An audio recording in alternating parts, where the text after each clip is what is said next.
Hi all, welcome to Narayana Live classes. Today we are explaining about class 8th social assignment from the chapter Understanding Laws.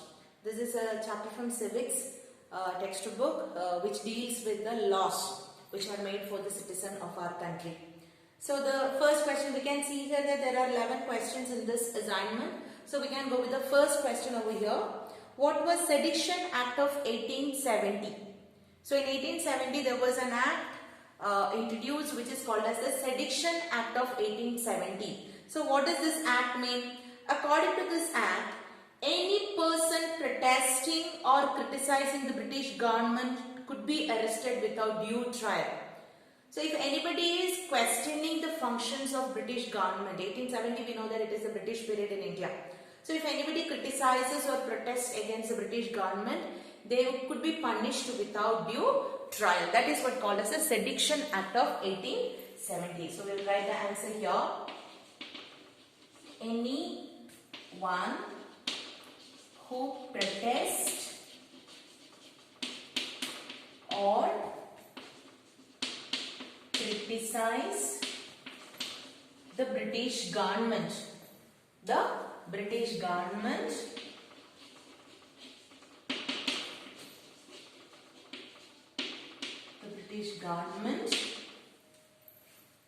could be arrested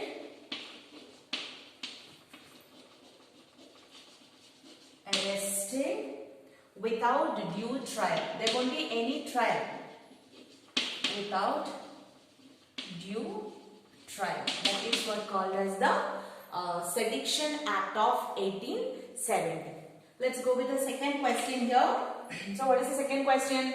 What are the important changes introduced by the Hindu Succession Amendment Act of 2005? So there was, like as we know that India was a majority country with the Hindu religion. Right. So what are the major amendments or the changes suggested in the Succession Act of Hindus in 2005? That is a question. So according to the new law, sons, daughters and their mothers can get an equal share of the family property. So before that it was a situation like father's property will go to their niece. So that was the situation. Now in the 2005 Amendment Act, they just changed it as like the son, then daughters and mother can get the share of family property. So we can write that according to new law, then son, daughters and mother can get share in family property. Let's see the third question. So the third question is, state any one reason why you think the Sedition Act of 1870 was arbitrary. So why it was arbitrary? Because the persons were arrested for a variety of reasons that were seldom carried beforehand, as well as because those who were arrested were kept in jail without a trial. So what it says that why it is an arbitrary, because it was without any trial. So the people were arrested without any trial. And one more thing what they say here is it is arbitrary because the persons were arrested for a variety of reasons. They said that first it is to protest or criticize, but not only for that, variety of reasons they were arrested and were seldom clarified beforehand. Only few things were clarified beforehand and they were kept under jail without any trial. That is why it is called as an arbitrary law. So Sedition Act is arbitrary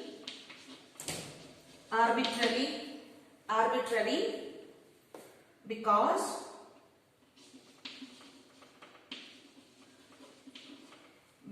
persons were arrested, because the persons were arrested for a variety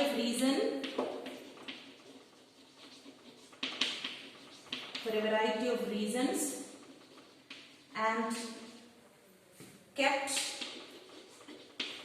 in jail without trial. Kept in jail without trial. That is why it is called as an arbitrary law. Let's see the fourth question of this assignment.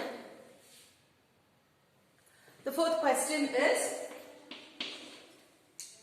state the two examples of arbitrariness performed by the British. So two examples why it says that the British laws are arbitrary laws. So the first one is, as we explained, the Sedition Act of 1870. The Sedition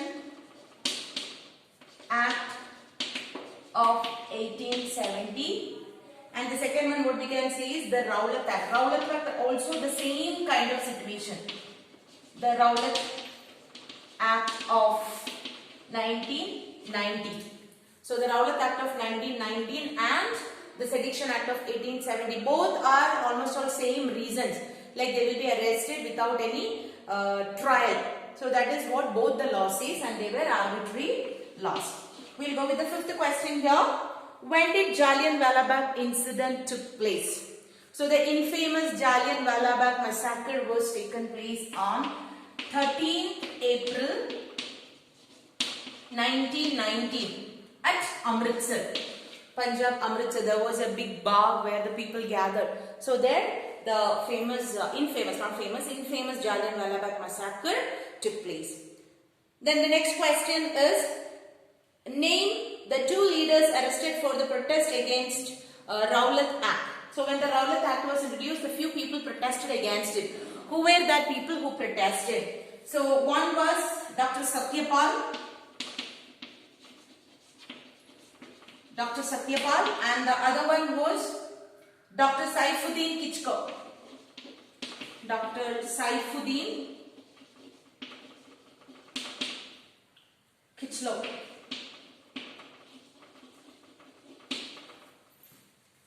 Let's see the seventh question here.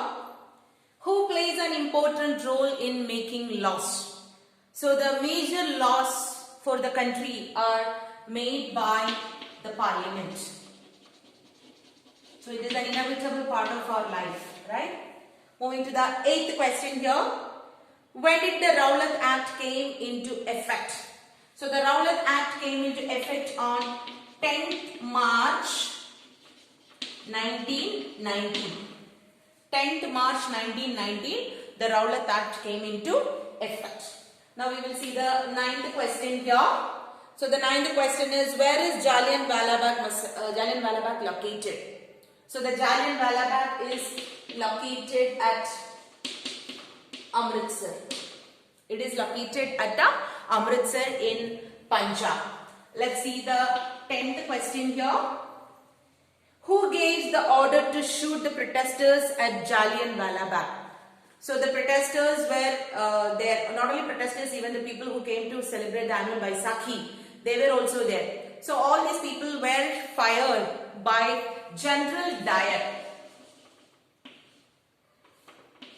General Dyer, he shooted. He came to the bag and he closed all the exit points and started firing on the people. Let's see the last question of this assignment. In which year the Protection of Women from Domestic Violence Act came into effect? So the Protection of Women from the Domestic Violence, that act has come into effect in the year 2005. So these are the major assignment questions. Hope you all will do it. Once after doing, please cross check the answers. Thank you all. Have a good day.